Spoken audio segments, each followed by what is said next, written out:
fruto por fruto. Eu falei, Senhor, como vai ser isso? E eu fiquei surpreso como Deus tem ministrado aos nossos corações.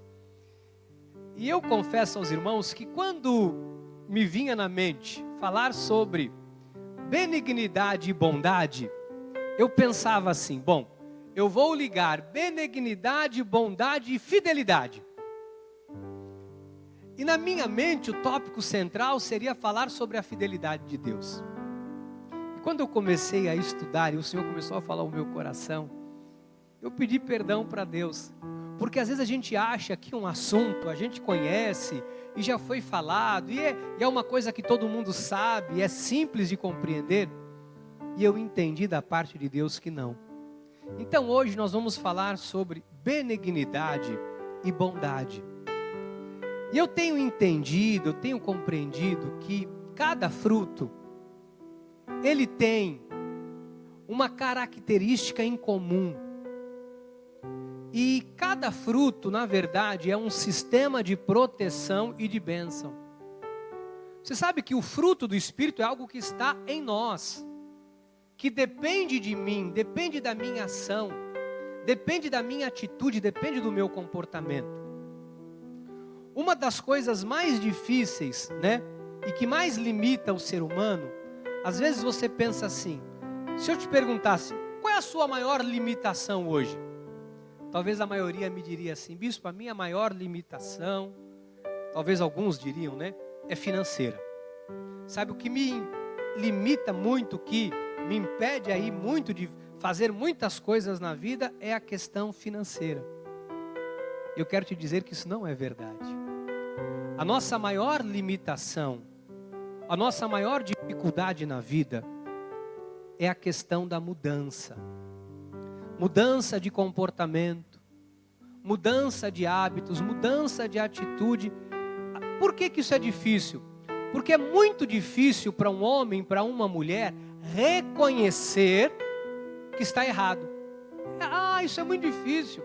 As pessoas relutam. Às vezes você vê numa conversa e a pessoa, às vezes, quando ela percebe que ela está errada, alguns não dão um braço a torcer. Percebeu que está errado, tenta argumentar, fica argumentando um assunto, sabe? Tenta ali colocar um parecer, mesmo percebendo que se equivocou. Alguns têm dificuldade de mudança. E o fruto do Espírito, ele existe justamente para nos ajudar nesse processo de mudança. O fruto do Espírito está na minha e na sua vida, para que eu e você possamos viver uma vida melhor aqui na terra. Sem isso, nós vamos viver como o mundo vive, né? Sem direção, sem amor no coração, sem paz, sem alegria. Então a bondade e a benignidade que nós vamos estudar hoje, vai além de um aspecto de ser uma pessoa boa e de fazer o bem. Há um segredo bíblico aqui dentro disso. Há uma coisa importante que nós precisamos entender, até para o nosso sucesso, para o nosso bem-estar e para o nosso crescimento. Quando nós descobrimos o que a benignidade e a bondade dá de start nas nossas vidas, a vida muda. Eu sei que a vida de muitas pessoas aqui vão mudar a partir de hoje. O versículo central tem sido Gálatas 5:22, mas o fruto do Espírito eu falei sobre o amor, sobre a alegria, sobre a paz, quarta-feira sobre a longanimidade, e hoje quero falar sobre benignidade e bondade. Pai amado e eterno, eu me coloco nesta hora, mais uma vez, nas tuas mãos. Obrigado, Jesus, por esta palavra que tem alimentado os nossos corações. Obrigado por todo esse conhecimento que nós temos recebido de Ti. Obrigado, Pai, por cada palavra que tem aos poucos gerado mudança no nosso comportamento, na nossa vida diária, e que hoje esta palavra possa gerar um pouco mais de mudança possa gerar ainda mais transformações nas nossas vidas. Fala-nos, Deus, em nome de Jesus. Amém e amém. Obrigado, viu, ministra? Graças a Deus pela sua vida. Meus amados irmãos, irmãs, minha preciosa família espiritual. Tudo aquilo que nós temos visto, aprendido e compreendido, eu tenho falado aqui, que é uma forma de Deus nos preservar e de Deus nos proteger. Por quê? Tudo que nós fazemos tem uma implicação. Nós, quando nascemos, herdamos uma natureza carnal que é oposta à natureza espiritual. A tua carne, ela quer satisfazer os desejos e os prazeres da carne. E a única forma de nós não fazermos isso é através da vida espiritual. Por que é importante a gente estudar isso? Porque cada ação, cada atitude que nós tomamos na vida, e principalmente aquilo que nós fazemos por meio da nossa carne ou por meio do Espírito, tudo isso vai ter uma implicação. O apóstolo Paulo, falando sobre isso, ele escreve, falando sobre a vida espiritual correta, uma vida espiritual que dá fruto, ele relacionou o que ele chamou de coletivamente obras da carne. Então, o apóstolo Paulo faz uma relação, ele contextualizou uma maneira de vida que pode arruinar, que pode gerar destruição e caos na vida das pessoas. Isso está em Gálatas 5,19, e ele diz assim: ora, as obras da carne são conhecidas, e são, 2 pontos, prostituição, impureza, lascívia, idolatria, feitiçarias, inimizades, porfias, ciúmes, iras, discórdias, dissensões e facções. Aí no versículo 21 ele continua com esta lista coletiva. Aí ele diz: inveja, bebedice, glutonaria e coisas semelhantes a estas, a respeito das quais vos declaro, como já outrora vos preveni, que não herdarão o reino de Deus os que tais coisas praticam. Então, o que nós entendemos aqui? Que esse estilo de vida tem um resultado, traz um resultado que nós sabemos que não é bom. Então, qual é a forma que eu tenho de evitar esse estilo de vida? Qual é a maneira com a qual eu posso bloquear, anular, cancelar esse estilo de vida? Através do fruto do Espírito.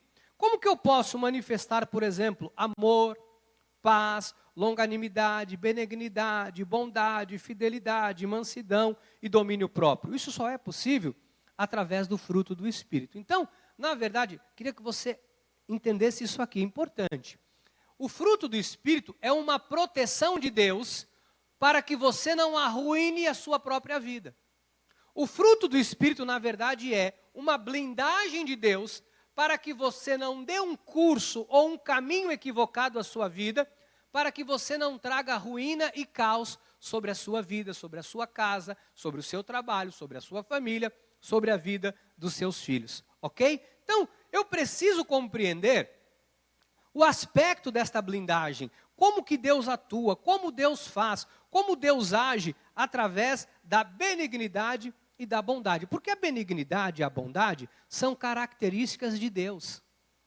E quando nós passamos a agir dentro dessas características, algumas coisas começam a mudar ao nosso redor. Então, bispo, é possível alguém se tornar uma pessoa benigna e bondosa, uma pessoa boa, com bondade, agindo com bondade diante das pessoas? Isso é possível? É possível, só através do Espírito Santo de Deus.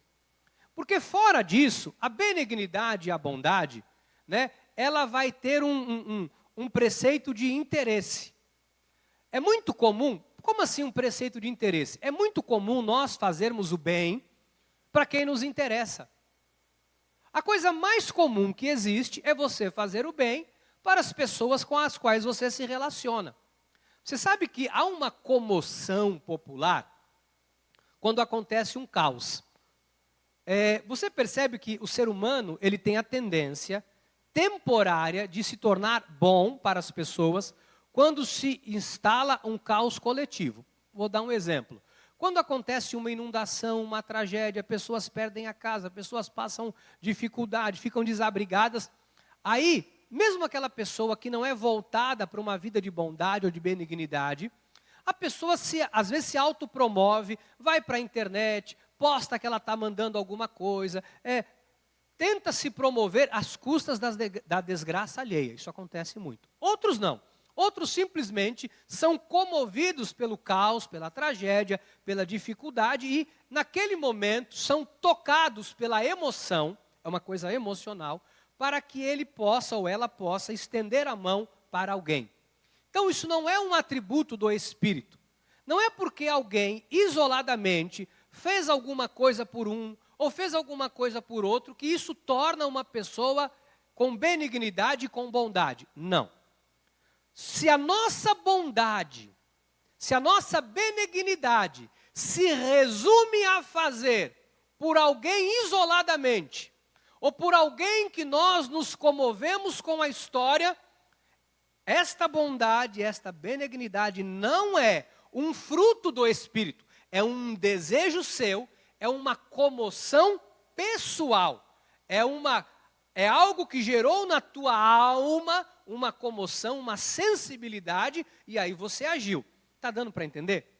Porque quando a benignidade e a bondade atua, o nosso olhar não é mais como um olhar a quem é feito. Nós passamos a fazer e não importa para quem está sendo feito. Então, a bondade é uma característica e a benignidade é uma característica de Deus, é um atributo de Deus. Salmos 23, versículo 6 diz assim: bondade e misericórdia certamente me seguirão todos os dias da minha vida, e habitarei na casa do Senhor para todo sempre. Esta bondade, esta misericórdia que Davi está narrando, é referente à bondade e à misericórdia de Deus quanto a nós. Então, Deus nos olha todos os dias com a nossa imperfeição na carne, com bondade e com benignidade. Deus nos olha todos os dias com um olhar de misericórdia e amor. E olha, todos nós aqui, a começar por mim, todos nós falhamos, erramos em algum momento da vida, todos nós tropeçamos, vacilamos, temos um momento ali que você tem uma atitude equivocada, ou até uma atitude da carne. E mesmo assim, quando Deus olha para você, o olhar de Deus não é: você pisou na bola hoje, não quero saber, vou te punir, sabe, você vai aí passar por um monte de coisa para aprender. Não. Deus atua com a benignidade e com a bondade dele, porque ele mesmo já esteve na nossa condição. Quando ele viveu aqui na carne, né, ele habitou entre nós, ele sabe o que nós passamos na carne e como a nossa carne pode nos envergonhar. Então, uma característica da benignidade é que a benignidade ela é um resultado do amor. Uma pessoa só pode agir, estou falando fruto do Espírito, tá bom? O fruto do Espírito, da benignidade e da bondade, ele só pode atuar através do amor. Olha só, isso sendo falado por Paulo em 1 Coríntios 13, 4. O amor é paciente. Olha só, Paulo está falando do amor. Ele diz: o amor é paciente, é benigno. O amor é benigno. Então, a benignidade e a bondade, na verdade, ela está intimamente ligada ao amor. É uma característica do amor. Quem ama, a característica do amor, quem ama é ser benigno, é ser uma pessoa boa para aquele que ama. E como a Bíblia diz que nós devemos amar, então a nossa característica tem que ser essa. Agora, por que é importante a gente entender isso? Porque você vai compreender que muitas coisas na sua vida só vão passar a acontecer. Muitas coisas só vão ser transformadas na sua vida quando você for um atuante ou um praticante desta benignidade, desta bondade. Porque Deus não dá um fruto a mim, a você, simplesmente por dar, né? Deus não nos dá algo, nós temos o fruto que é benignidade. Eu não sou assim não, bispo, sabe? Sabe essa coisa de, eu já ajudei muitos outros, só levei na cara. Hoje eu não faço nada por mais ninguém. Olha, família, eu já ajudei família, e depois o que eu levei, sabe, foi traição. Não é assim que as pessoas falam? Só que nós não podemos pensar assim. Nós não podemos pensar assim. Porque a traição, ou você fez o bem, te pagaram o bem que você fez com o mal. Não importa o que te fizeram. Isso é uma característica da carne, de quem está na carne. Todas as vezes que nós lidarmos com alguém que vai agir desta maneira conosco, duas coisas importantes você saber. Ou é um ímpio, filho da perdição, que não tem Deus no coração, ou é um filho de Deus que está atuando ou agindo em conformidade com a sua carne. Agora, o meu modo de vida não deve nunca estar limitado ao outro. Ou seja, se a pessoa me oferece isso, eu lhe dou isso. Se a pessoa não me oferece, eu não dou. Não. Essa é a característica do mundo, não pode ser a nossa. Então, a bondade, né, que nasce do amor, na verdade, ela é algo que nós fazemos, não importa para quem seja. Por isso que é difícil. Porque é difícil você fazer o bem, ou agir com bondade, na vida das pessoas que muitas vezes lhe prejudicaram, ou é difícil às vezes sentir o desejo, um bom desejo acerca da vida de alguém, quando essa pessoa lhe prejudicou. Sabe qual o sentimento que nasce no coração quando alguém faz alguma coisa contra você? Sabe qual o sentimento que acontece? Eu vou te explicar qual é. Quando alguém te faz alguma coisa, o sentimento que às vezes, humanamente falando, é de vingança. Eu estou com uma raiva daquela pessoa. Sabe, olha, aquela pessoa me prejudicou, aquela pessoa me fez mal. O nosso sentimento, às vezes, é de pagar o mal com o mal. Agora, olha o que a Bíblia fala em Lucas 6:32. Se amais os que vos amam, qual é a vossa recompensa? Guarda esta palavra recompensa, tá bom? Porque daqui a pouquinho eu vou falar sobre isso. Se amais os que vos amam, qual é a vossa recompensa? Porque até os pecadores amam aos que os amam. Se fizerdes o bem aos que vos fazem bem, qual é a vossa recompensa?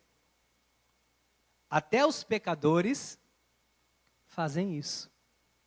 Você entendeu por que a benignidade é uma ação do Espírito Santo de Deus? Porque se não for assim, nós seremos incapazes de fazer o bem. Agora, tem um start que o Espírito Santo de Deus me deu, que o Senhor falou ao meu coração, isso aqui mudou a minha forma de ver esta palavra. Porque se nós voltarmos, está aí no telão? Olha só, ele diz assim, se amais os que vos amam, qual é a vossa recompensa? Eu comecei a meditar em cima disso, sobre a bondade e a benignidade de Deus. E eu fiz uma descoberta, que talvez você já saiba, mas foi algo assim muito extraordinário. Que a bondade e a benignidade, na verdade, é um mecanismo de Deus para nos abençoar. A maneira mais rápida de Deus abençoar, prosperar, enriquecer, honrar e trazer dupla honra à vida de um homem e de uma mulher, é quando nós entendemos este fruto e as nossas ações passam a ser de bondade e benignidade. Você sabe que há algo sobrenatural que acontece quando nós exercemos a misericórdia de Deus. Quando nós agimos de acordo com a misericórdia de Deus, quando nós agimos de acordo com aquilo que Deus preparou para nós, obras que de antemão Ele preparou para nós, coisas sobrenaturais acontecem. Às vezes você vê uma pessoa que é um dizimista fiel. É incontestável a fidelidade de algumas pessoas quanto ao âmbito do dízimo. E Deus honra. Mas às vezes você vê essas mesmas pessoas que são fiéis, que vêm à igreja, que cantam, que louvam, mas que têm no coração uma reserva. Às vezes trazem consigo uma raiva, um certo rancor, uma ira, porque a ira nós vimos que é um atributo da carne. Às vezes a pessoa traz uma maldade, um sentimento ruim. E aí neste campo da carne, né, onde a benignidade não atua, na verdade, esta pessoa está fazendo com que a sua vida não dê frutos. Deus paralisa. As janelas dos céus não se abrem. As portas não se abrem quando nós temos um coração endurecido, um coração com uma característica, com obras da carne, um coração que não é capaz de ser bom, de ser benigno, de ter bons pensamentos acerca dos outros. Se você quer ver grandes obras de Deus na sua vida, amado, entenda, minha amada, entenda. Isso é resultado da bondade e da benignidade. Isso abre um leque de oportunidades. Isso te abre portas que você jamais imaginou na sua vida.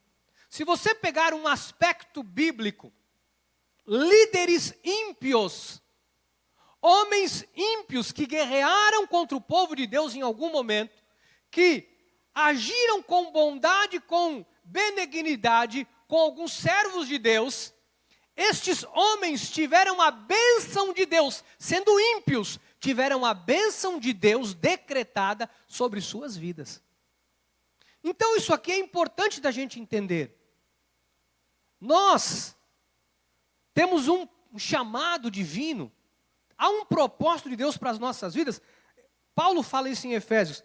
Pois fomos feitura dele, criados em Cristo Jesus, para boas, diga, eu fui criado, para boas obras, as quais Deus de antemão preparou para que andássemos.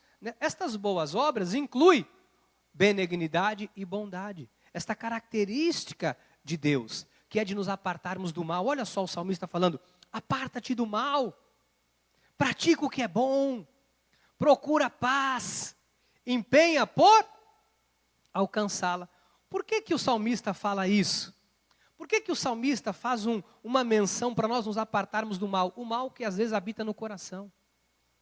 Sabe que às vezes o coração de algumas pessoas se tornou um coração tão adoecido, tão doente, que a pessoa não consegue mais ter atitudes de bondade, de amor, de carinho, de respeito, não consegue mais falar uma palavra boa. Às vezes o coração, né, ele reflete, a boca reflete o que está no coração. A Bíblia diz, a boca fala do que está cheio o coração. Às vezes você vê uma amargura no falar das pessoas.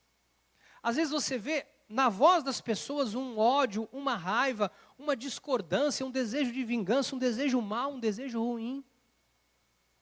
Às vezes você vê pessoas que, se apartou na verdade do bem e só procura o mal e não percebe. Eu queria que você hoje olhasse para dentro de você e pensasse de verdade, se você não deixou que alguém mudasse quem você é. Porque nós lidamos, e eu tenho falado isso desde o início desta série de mensagem, com pessoas extremamente tóxicas. Nós lidamos com pessoas ruins, pessoas amarguradas, dentro da família. Às vezes você tem alguém dentro da tua família, que você percebe a pessoa tem uma índole ruim, tem um caráter deturpado, talvez alguém que tenha te lesado, te prejudicado, te enganado, não sei. E esta pessoa de alguma forma adoeceu você, ao ponto de roubar de você esta característica de ser uma pessoa boa. Há hoje homens e mulheres de Deus com o coração extremamente bloqueado. Você sabe que tem pessoas, eu estava dizendo há pouco, é dizimista fiel. Mas tem tanta coisa no coração, que a pessoa, ela não consegue se libertar. Há uma opressão, há uma prisão, a vida da pessoa não anda. A vida não anda. Há outras pessoas que se tornaram tão amargas na vida, que não são capazes, desculpe falar dessa forma, mas não são capazes de dar uma moeda de 1 centavo, que eu acho que nem existe mais, como oferta na casa de Deus. Tamanha assim, a bondade parece que foi extirpada do coração das pessoas. A gente percebe que, porque a Bíblia diz que isso aconteceria, que o amor se esfriaria no coração de muitos. Isso tem acontecido. Mas quando o amor se esfria no nosso coração, as portas começam a se fechar para nós. Quando a nossa maneira de agir não é através do amor, quando o nosso comportamento não exalta o amor de Deus que está nas nossas vidas, você não tem noção de como isso bloqueia bênçãos de Deus na sua vida. Qual é a forma de nós desbloquearmos isso, bispo? Efésios 4:32, antes, sede uns para com os outros benignos, compassivos. Esta palavra agora é maravilhosa, é difícil para alguns. Perdoando-vos uns aos outros, como também Deus em Cristo vos perdoou. Aí eu queria falar um pouquinho sobre essa questão do perdão. Amada, a gente tem que aprender a liberar perdão. Tem pessoas que falam, bispo, eu não consigo perdoar, porque o que fez comigo é imperdoável, não tem perdão. Amado, Cristo nos perdoou. Perdoar não significa que no dia seguinte você vai estar lá abraçado com a pessoa, beijando a bochecha e convivendo. Muitas vezes o perdão é para que você solte a algema que você está com aquela pessoa, aquela corrente, e você esteja livre. Mas o perdão, ele é necessário. Perdoar é necessário para que você tenha paz no coração, para que o seu coração não seja envenenado, para que o seu coração não seja um coração tóxico, amargo.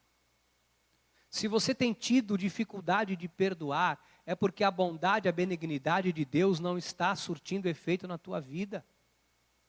Se você tem alguma coisa contra alguém, você fica alimentando isso, sustentando isso, escuta. Você vai adoecer, você vai parar a tua vida, as coisas não vão avançar, a sua vida vai ficar parada, você vai perder anos importantes da sua vida, porque você não está vivendo de acordo com a vontade de Deus. Nós, como homens e mulheres de Deus, temos que entender isso. A Bíblia, ela não vai mudar, porque a sociedade mudou. A sociedade está mudando a cada dia, estão reinventando a roda, todo dia. Todo dia tem alguém reinventando uma roda nova, como se fosse algo extraordinário. A roda já foi inventada. O que nós precisamos é ser bíblicos e entender que o amor consiste em perdoar e liberar perdão. Se alguém te prejudicou, se alguém te fez mal, se alguém te lesou, perdoe. Para que você veja Deus agir na tua vida, na tua casa, na tua família, no teu casamento. Tem casais que estão em pé de guerra, não é porque não se amam, às vezes porque dentro do casamento, alguém tem ali uma mágoa no coração. Às vezes não é nem contra o marido ou contra a esposa, é contra outra pessoa. E acaba soltando aquele fel, aquele amargor dentro de casa. Ou às vezes alguma coisa que aconteceu no casamento em relação ao marido, à esposa, e a pessoa não consegue perdoar. Isso vai gerando destruição. A Bíblia fala que nós devemos encontrar oportunidade para fazer o bem. Perdoar é fazer o bem. Olha aqui, Gálatas 6:10. Por isso, enquanto tivermos oportunidade, façamos o bem a alguns. Não. Façamos o bem a quem nos faz bem. Não. Ué. Ah, é a todos. Diga a todos. Agora eu queria que você pensasse em alguém que te prejudicou. Bispo do céu. Pensa em alguém aí que já pisou na bola com você, que você diz que perdoou, mas ainda tem um negocinho. Pensa nessa pessoa aí. A Bíblia manda você fazer o bem para ela. Façamos o bem a todos. Mas a gente tem que olhar para as pessoas como Cristo olha para nós. Você acha que Cristo olha para você e ele fala assim, mau caráter? É assim que você acha que Cristo olha para você? Não vale nada, isso aí não presta. Olha, não quero olhar na cara desse aí, dessa aí. É assim que Cristo olha para nós? Será que é? Não? Tem certeza? Mas será que é assim que às vezes nós olhamos para as pessoas? Tenha certeza que é. Algumas vezes as pessoas, sem perceber, elas vão nutrindo por outras pessoas um sentimento, e aí levanta, a tua oração não vai ser ouvida. Levanta a mão para o céu, ora, Senhor, Senhor, Senhor. E Deus não está ouvindo a tua oração. Sua oração não é ouvida. Amados, eu gostaria de estar aqui hoje falando de um sermão maravilhoso para você, de coisas assim que você ia flutuar na cadeira, mas eu não posso, porque Deus me colocou aqui hoje para dizer para você o seguinte: tem que endireitar. Tem coisa que não pode permanecer na vida. Sabe, isso aqui não é uma maquiagem para você varrer a sujeira, porque está chegando a visita, põe embaixo do tapete e vida que segue. A tua vida depende das suas atitudes. O teu sucesso depende da sua dependência de Deus. As janelas dos céus para se abrirem sobre a sua vida dependem do seu comportamento ante a palavra, diante da palavra. Você tem que confiar no que Deus fala. Confia no Senhor, faze o bem, habita na terra e alimenta-te da verdade. Esse é um modo de vida, amados. Agora eu tenho um pouco mais de 10 minutos para te mostrar por que isso é importante. Bispo, por que você começou falando que este fruto é uma proteção? Por que este fruto é uma blindagem de Deus? Por que este fruto traz bênção de Deus? Por que ele é importante? Eu comecei a pensar sobre a benignidade.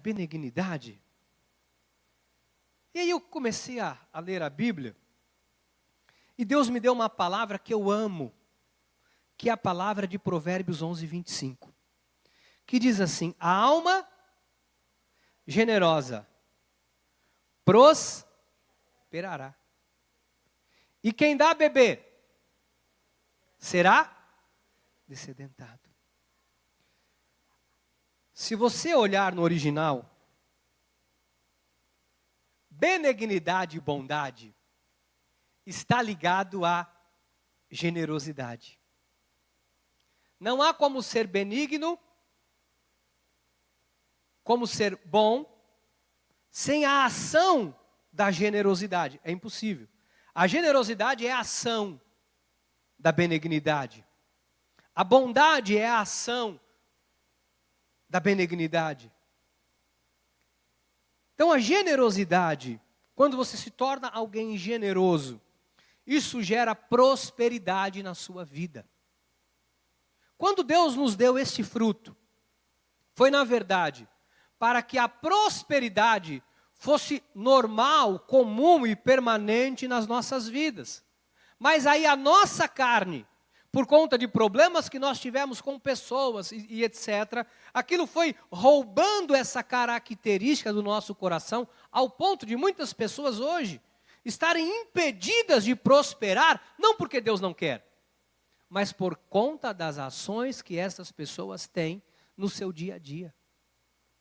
Quando nós entendemos que a generosidade gera prosperidade, nós atuamos, não é uma generosidade por interesse. Eu vou fazer porque eu tenho interesse de prosperar. Mas é quando você tem um modo de vida, isso se torna algo comum para você. Você se torna alguém generoso. Você se torna alguém que você quer. Quando eu digo ser generoso, não é simplesmente que você comprou alguma coisa para alguém, porque você pode comprar alguma coisa para alguém, isso não ter benignidade, generosidade nenhuma.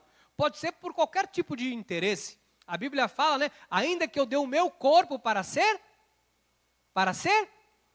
se não tiver, então a pessoa pode dar até o corpo para ser queimado, se não tem amor. Isso não é bondade nem benignidade, isso é jogo de interesse. Mas quando eu entendo, quando eu compreendo isso aqui, e eu tenho uma atitude de amor, porque não é só dar algo, às vezes é dar o seu tempo, dar atenção, dar respeito, né? Às vezes é prestar um auxílio, uma informação, é algo de bom que você pode fazer por alguém, que na verdade você está praticando esta generosidade, esta bondade de Deus na vida da pessoa. Isso traz benefício para a sua vida. abre portas de bênçãos que você nem imagina que pode acontecer na sua vida. Amados, toda pessoa generosa é especial diante de Deus. Toda pessoa que age com generosidade. Sabe que a Bíblia narra uma forma com que Deus impôs a uma mulher, é até interessante, para que ela fosse generosa, para que Deus pudesse mudar a sorte dela. Lembram quando uma mulher está passando dificuldade, o Senhor chama o profeta e diz, vai à cidade, você vai encontrar uma mulher, ela vai te dar abrigo, vai te dar pão, vai te dar alimento, lembra desse texto?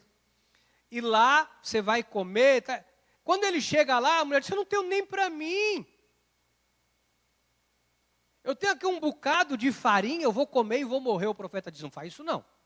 Porque se você fizer o pão e comer, você vai morrer. Vai lá, faz, não toca, traz primeiro para mim. Quando ele traz, ela abençoa a vida do profeta. O azeite não seca, não é? Da botija, a farinha não falta. E Deus então muda a sorte dela. Você percebe que quando nós mudamos a nossa visão, mas a gente tem que olhar para as coisas com olhar de misericórdia, gente. Isso é o cristianismo que nós entendemos, que nós compreendemos. Parece que a gente desaprendeu a amar, a ser bom. Parece que agora tudo é um olhar marginal, é um olhar de desconfiança. Tem coisa aí. Tem malandragem aí. Tem coisa do capiroto aí.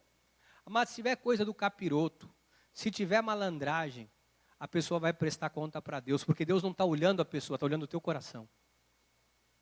Deus não está olhando a intenção do outro, Ele olha o teu coração. Ele sonda e conhece o teu coração.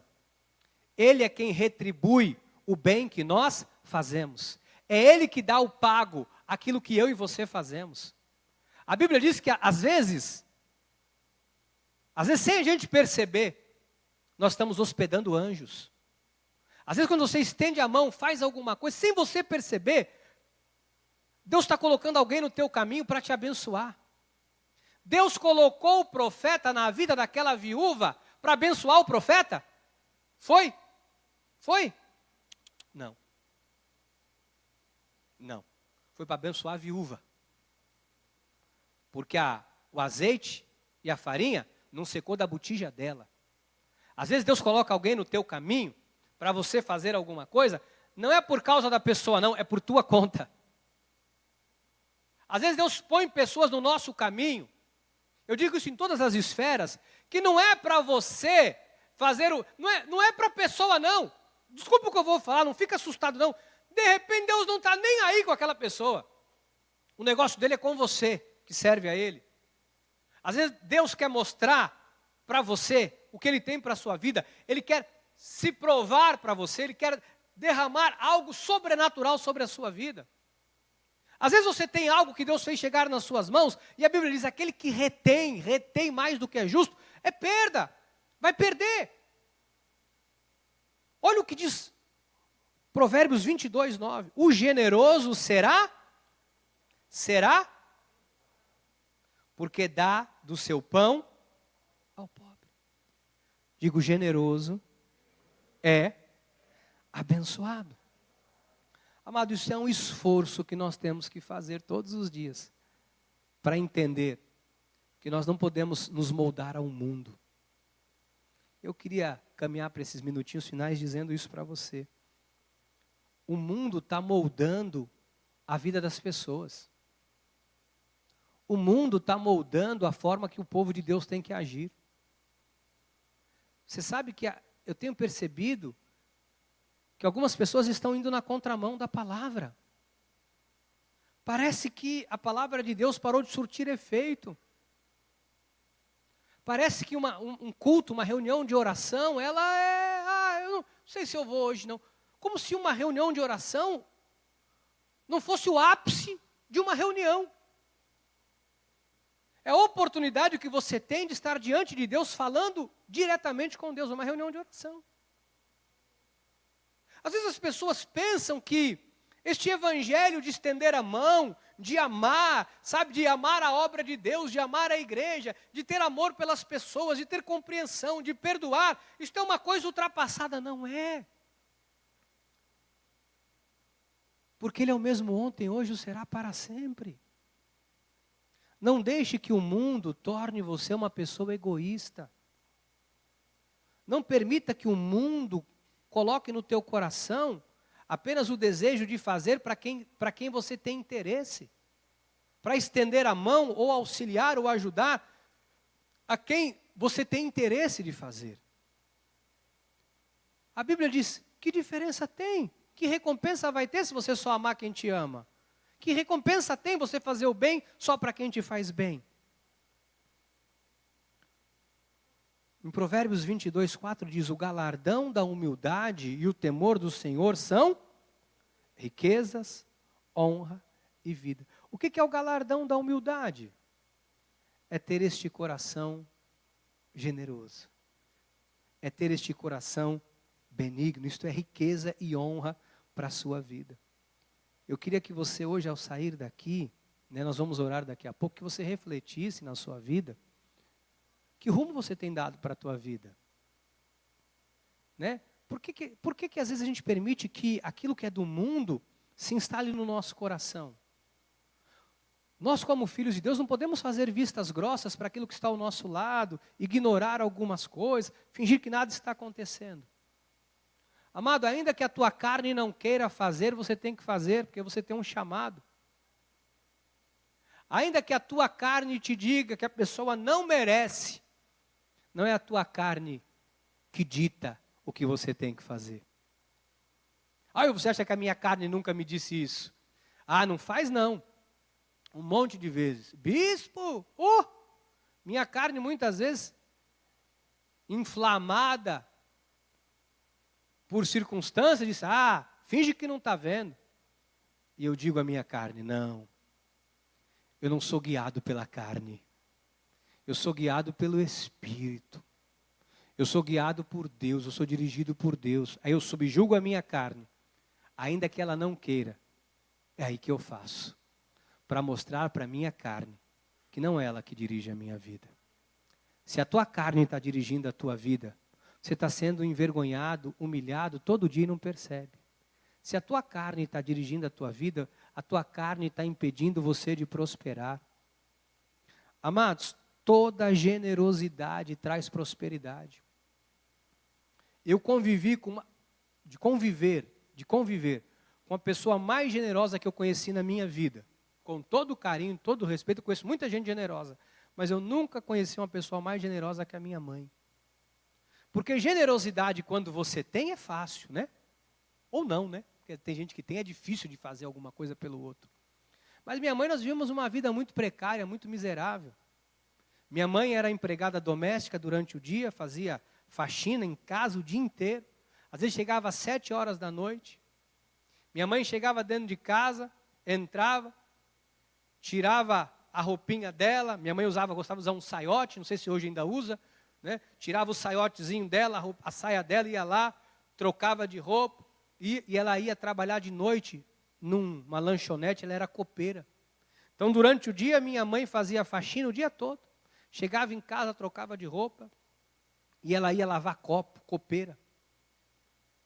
Nós morávamos num porãozinho em São Paulo, 1,80 m de altura, muita precariedade, muita dificuldade. Às vezes sobrava resto da comida do restaurante, ela trazia, às vezes uma coxinha, uma coisinha ali, sabe, levava. Nós vivemos com muito pouco, com muita dificuldade.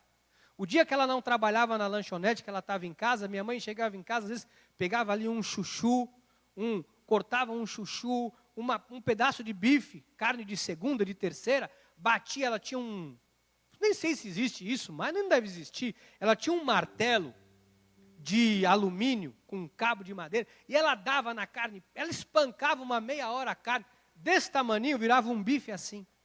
Ela cortava, e fazia aquela comida, e às vezes chegava gente. Chegava gente, ela falava, vem comer. A casa da minha mãe parecia a rodoviária, vivia assim. Eu não sei como aquela comida rendia. O caldo ela fazia um pirão. O caldo da carne virava um pirão. Engrossava, punha. Eu não sei que mágica ela fazia. Mas eu nunca vi minha mãe negar nada para ninguém. Dali a pouco chegava alguém com uma cesta básica lá em casa. Eu não entendia direito. Chegava alguém com uma cesta básica. Daqui a pouco chegava, Dona Ana, olha, trouxe aqui um saco de linguiça para a senhora. Tinha um senhor que tinha um frigorífico. Ele levava um saco de linguiça. Olha, Dona Ana, trouxe linguiça para a senhora. E eu via as coisas chegando na casa da minha mãe. Sabe, Deus mandava, nós não tínhamos condições de ter nada. As roupas que eu usava, a maioria não, todas elas, era doação. Era de um patrão, era de uma patroa, era de alguém que dava. Geralmente nunca chegava no tamanho certo. Quando chegava um saco de roupa em casa, meu olhinho brilhava. Eu ia lá, às vezes uma camisa grande, ficou boa. Não, mas está folgada, não ficou boa. Que era para não perder a camisa. Sabe, mas sempre chegava alguma coisa na minha casa. Minha mãe, a minha casa, este porão, se você procurar a minha família, minha esposa sabe disso, quase todas as pessoas que hoje estão no estado de São Paulo, da minha família, vieram para a casa da minha mãe. Tinha época que tinha 10 pessoas naquele porão. Um curticinho, 10, 12 pessoas dormindo no chão. E minha mãe trabalha. Nunca ela disse assim, você não vai arrumar um emprego, não? Uma pessoa. Eu nunca vi minha mãe negar nada para ninguém. Nunca vi. Mas a pessoa ainda falava mal dela. Ela não estava nem aí, ela lá e cozinhava e fazia comida. A vida inteira da minha mãe, eu vi minha mãe fazendo isso, sendo uma mulher extremamente generosa. Era uma mulher pobre. Desculpa o que eu vou falar. Minha mãe não tinha onde cair morta. Mas eu via sempre Deus usando pessoas para abençoar a vida dela. Na casa da minha mãe, num porão que nós morávamos, às vezes chegava pessoas, uma senhora de Brasília, com o marido, um advogado, e ela trabalhava no Ministério Público de Brasília, um alto cargo em Brasília. Às vezes ela chegava lá, na casa da minha mãe, Dona Ana, vim ver a senhora, vim lhe trazer, eu não sei, eu vim te trazer um dinheiro. Minha mãe falava, meu Deus, eu estava querendo ir para a Bahia, não tinha um centavo, chegou o dinheiro, vou viajar. Deus sempre vê. Minha mãe não conhecia Deus, minha mãe não servia a Deus, mas era uma mulher generosa. E por conta dessa generosidade, ela foi extremamente, abençoada por muitas pessoas. Eu aprendi isso da minha mãe. Eu aprendi essa generosidade com a minha mãe. Isso agora, através da palavra de Deus, obviamente, eu compreendi a importância disso. Quando minha mãe faleceu, alguns irmãos aqui da igreja foram no velório. Havia uma multidão, eu nunca fui na minha vida em um velório, como foi o velório da minha mãe. Eu estava desfalecido, sem força, emocionalmente arrebentado, né? Porque minha mãe era meu chão. Havia perdido ali, acabado de perder minha mãe, mas aquele velório, ali no cemitério da Vila Alpina. Acho que o Edinaldo estava lá, né, Edinaldo? O pastor Rogério estava. Alguns irmãos da Diaconisa Carmen, algumas pessoas estavam. Edinaldo estava no meu casamento, né? Festa Edinaldo não perde, né, Edinaldo? Você sabe que foi tanta gente, que eu nunca fui num velório como o da minha mãe. E as pessoas passavam por mim e diziam assim, tua mãe, quem estava perto de mim viu isso, tua mãe, que mulher que foi tua mãe. Minha mãe não tinha onde cair morta. Se eu publicar uma foto minha com a minha mãe, como eu fiz há poucos dias atrás na internet, naquele TBT, é TBT que chama, né? Milhares de curtidas. Entra depois lá na minha rede social, você vai ver lá. Ai, que saudade, ai, que mulher. Eu ponho uma foto minha com a família, lindos, maravilhosos. Pá, acabou. Eu ponho uma foto com a minha mãe. Mãe, que mulher sensacional. Eu sinto falta. E ela me ajudou. E quando eu fui... Assim, não para. Ela morreu. Vai fazer 10 anos. E as pessoas não esquecem do que ela foi. Você percebe que a generosidade tem de poder? Faz uma pessoa não ser esquecida, mesmo depois de morta. faz uma pessoa ser lembrada de uma forma especial, sabe? É sobrenatural o que a generosidade faz, o que a benignidade, a bondade gera. Se você se torna essa pessoa, o mundo se abre para você, as portas se abrem para você, as janelas do céu se abrem para você. O diabo quer tirar isso de nós. O diabo quer que você tenha um coração duro. O diabo quer roubar a tua generosidade para te empobrecer, para tornar você uma pessoa miserável, ainda que seja rico de dinheiro, mas miserável. O diabo quer roubar isso de nós através da nossa carne. Mas não permita, meu irmão, não permita que isso seja roubado de você. Por favor, em nome de Jesus. Ainda que a tua carne diga, não faça, a tua carne tente dizer assim, não merece. Você vai dizer assim, eu também não merecia, mas Cristo me amou. Tem coisas que quando nós fazemos, não é entre você e a pessoa que você fez, é entre você e Deus. E Deus vai te honrar. Eu queria encerrar dizendo isso para você. Não deixe o inimigo roubar o fruto que Deus te deu. É um fruto de Deus. Não deixe o inimigo roubar isso de você. Não se torne uma pessoa diferente do que Deus quer que você seja. E se a sua vida inteira você conviveu com alguém, o oposto do que eu convivi com a minha mãe, alguém que fazia mal, alguém que... Você não é essa pessoa que você conviveu. Você pode mudar a história da tua vida. Você pode fazer diferente, você pode ser uma pessoa diferente. Sai hoje daqui, amado, sabe, para valorizar mais esse fruto de Deus na sua vida. Marca a história da tua vida sendo uma pessoa generosa. Deixa o seu nome ser lembrado como uma pessoa generosa. Deixa o seu nome ser lembrado como alguém que sempre que aquela pessoa precisou, pôde contar com você. Minha mãe não tinha dinheiro. Não precisa ter dinheiro para ser generoso. Minha mãe não tinha bem nenhum. Não precisa ter bem para ser generoso. Às vezes você acha que para ser generoso você tem que ter. Você já tem, o fruto está na tua vida. Pedro está passando. Um homem pede dinheiro e diz, eu não tenho nem ouro nem prata, mas o que eu tenho, que é o fruto de Deus na minha vida, eu te dou. Levanta e anda. Dá o que você tem. Ora. Sabe de alguém que não está bem? Ora por essa pessoa. Começa a orar por quem te prejudicou. Bispo, aí já é demais. Não é demais. Não é demais. Isso é subjugar a tua carne para honrar a Deus. E aí, quando Deus te honrar, meu irmão, minha irmã, uau! Você vai ver. Você vai ver como Deus honra mesmo. Amém? Que assim seja, porque assim nos disse o Senhor. Amém e amém. Louvado seja Deus.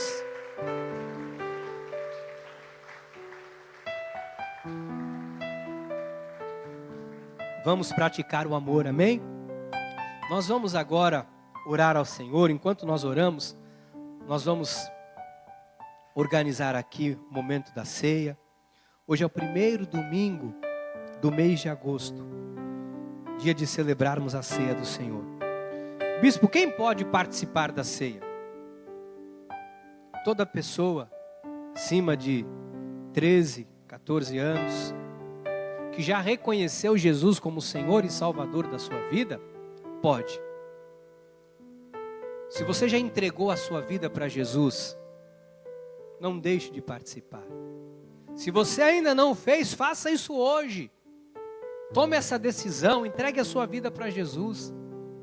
Reconheça Jesus como Senhor e Salvador da tua vida. Sabe, deixa Ele mudar a tua vida, deixa Ele mudar a tua história. Não há vida fora de Jesus, não há salvação sem Ele. Não há nada fora de Jesus, sem Ele, nada podemos fazer. Só Ele é o caminho, a verdade e a vida. Amém? Então tome essa decisão de entregar a sua vida para Jesus, de reconhecer Jesus como Senhor e Salvador da sua vida, se você não fez. Participe da ceia e saia daqui hoje para viver o que Deus tem para você. Amém? Eu quero orar com você nessa hora. Quero que você peça para Deus agora esvaziar o seu coração de toda tristeza, amargura. Se você é alguém que não consegue perdoar, talvez você diga: bispo, eu já perdoei, eu não tenho problema nenhum com isso. Então hoje comece a pôr em prática o que você tem recebido de Deus. Pai amado e eterno, eu quero nesta hora orar com o teu povo. Porque às vezes nós pensamos que é o mundo que dita a nossa vida. Nós estamos tão inseridos neste mundo que às vezes nos damos o direito de pensar que a nossa forma de viver, o nosso modo de vida é baseado naquilo que o mundo faz, que o mundo oferece. Se me fazem o bem, eu faço o bem. Se me fazem o mal, eu pago com o mal. Mas não é isso que nós encontramos na tua palavra. E eu sei que esta série de mensagens está vindo para resgatar valores cristãos. Esta série de mensagens é para nos chamar a atenção que rumo nós temos dado à nossa vida. Pai, talvez alguém que levou tanta pancada na vida que se tornou uma pessoa com coração duro. Talvez alguém que foi humilhado, alguém que foi enganado, e hoje encontrou na dureza do coração a maneira de se fortalecer.